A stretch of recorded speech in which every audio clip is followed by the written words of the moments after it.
یا امام بیویاں اپنے جناب شوہراں دے نال بڑے بڑے مطالبے کردیاں نے، بڑے بڑے سوال کردیاں نے۔ یا امام تسی جان دیو میں باہر شہزادیاں،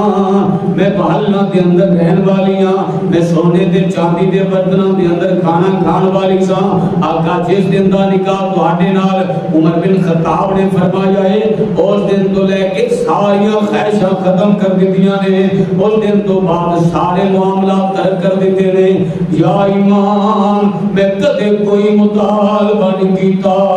ذرا ویکھو تے صحیح میرے 6 مہینے دے شہزادے دی زبان جناب والا خوشک ہو کے گنڈا بن گئی ہے، میرے شہزادے دی حالت کی بن گئی ہے۔ ویکھو تے صحیح میرا شہزادہ کیویں پانی دی شدت تو پیاس دی شدت دے نال تڑپ تڑپ کے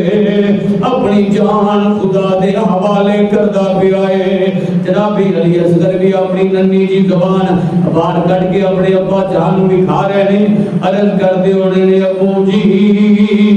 ابو جی قصور میرا کوئی نہیں، ابو جی بیعت نہیں کی تھی تے تسا نہیں کی تھی، اگر یزید دی حکومت دے صدارت نو تسلیم نہیں کیتا تسا نہیں کیتا، ابو جی میں کسے بیعت نو نہیں جاندا۔ تیرے امام علی مقام نے جدو اپنے شہزادے دی حالت ویکھی ہے، اولاد والیو اج پتر نو کنڈا چب جاوے، باپ نو ساری ساری رات نیند نہیں آوندی، باپ ساری ساری رات جا کے گزار دیندا ہے، امی ساری ساری رات رو کے گزار دیندی ہے، شالا کسے دے پتر نو کچھ نہ ہوے۔ جناب شہربانو بار بار لوگو بار بار میرے امام دی بارگاہ اندر عرض کر دی ہے، کیونکہ ماں دے دل نرم غلابوں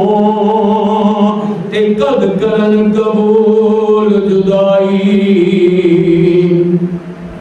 اوے ماما دے دل نرم غلابوں اتے قد کرن قبول جدائی، او بچیاں دی خاطر سب کچھ قربان کر دے اتے مل لین گدائی، تے کر دے دے قربان خزانے